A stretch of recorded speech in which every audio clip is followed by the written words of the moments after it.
జమ్మూ కాశ్మీర్లోని పహల్గాం ఉగ్రదాడి తరువాత జరుగుతున్న పరిణామాలు తీవ్ర స్థాయికి చేరుకున్నాయి. కేంద్ర ప్రభుత్వం పాకిస్తాన్పై పెట్టిన ఆంక్షలను చాలా కఠినంగా అమలు పరుస్తోంది. తాజాగా పాకిస్తాన్ ప్రజలను ఆ దేశం పంపించే చర్యలను ముమ్మరం చేశారు. ఈ మేరకు కేంద్ర హోంమంత్రి అమిత్ షా రాష్ట్ర ముఖ్యమంత్రులకు ఫోన్ చేశారు. ఈ సందర్భంగా సీఎం రేవంత్ రెడ్డికి సైతం అమిత్ షా ఆదేశాలు అందాయి. తెలంగాణ వ్యాప్తంగా పాకిస్తానీలు ఎక్కడ ఉన్నా వెంటనే వారిని ఆ దేశం పంపించాల్సిందిగా ఆదేశించారు. ఈ నేపథ్యంలో తెలంగాణ వ్యాప్తంగా ఎంతమంది పాకిస్తానీలు ఉన్నారనేది రాష్ట్ర ఇంటెలిజెన్స్ బయటపెట్టింది. హైదరాబాద్లో మొత్తం 200 మంది పాకిస్తాన్ వాసులు ఉన్నట్లు నిఘా వర్గాలు చెబుతున్నారు. వెంటనే వారిని పాక్కి పంపించే చర్యలను చేపట్టనున్నారు.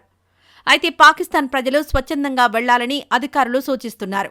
ఈ మేరకు కేంద్ర ప్రభుత్వం వారం రోజులు గడువిచ్చింది. ఇక కేంద్ర ప్రభుత్వం విధించిన ఆంక్షలలో పాకిస్తాన్ వీసాలను రద్దు చేసింది. అలాగే పాకిస్తాన్ ప్రజలు వెంటనే దేశం విడిచి వెళ్లిపోవాలి. పాకిస్తాన్ ఎంబసీ కార్యాలయంలో అధికారుల సంఖ్యను తగ్గించారు. అటారీ వాఘా సరిహద్దును మూసివేశారు. అలాగే సింధు జలాల ఒప్పందాన్ని రద్దు చేసుకుంది. దీంతో పాకిస్తాన్ వాసులు తిరిగి తమ దేశానికి బయలుదేరుతున్నారు. పాకిస్తాన్ పౌరుల వీసా ఏప్రిల్ 27 తర్వాత రద్దు కానున్నాయి. అలాగే అత్యవసర వైద్యానికి సంబంధించిన వీసా ఏప్రిల్ 29 తర్వాత రద్దు కానున్నాయి. పాక్ ప్రభుత్వం ఆంక్షలు విధించిన తర్వాత పాకిస్తాన్ కూడా భారత్పై పలు ఆంక్షలు విధించింది. భారతీయుల పౌరుల వీసాలను రద్దు చేసింది. భారతీయులు వెంటనే పాక్ని విడిచి వెళ్లాలని పేర్కొంది. అలాగే సిమ్లా ఒప్పందాన్ని రద్దు చేసుకుంది. సింధు జలాల ఒప్పందాన్ని ఎలా రద్దు చేసుకుంటారని ప్రశ్నిస్తోంది. అందులో ప్రతి నీటి బొట్టుపై తమకు హక్కు ఉందని అంటోంది.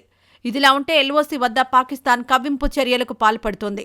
దానికి భారత ఆర్మీ కూడా గట్టి సమాధానమే ఇచ్చింది. అలాగే కాశ్మీర్లో దాగిన ఉగ్ర మూకలను ఏరేయడానికి పోలీసులు, భద్రతా బలగాలు తీవ్రంగా గాలిస్తున్నాయి. ఈ నేపథ్యంలో పాకిస్తానీలు మన దేశం విడిచి వెళ్లిన తర్వాత బార్డర్లో పరిస్థితి ఎలా ఉండబోతుందో చూడాలి.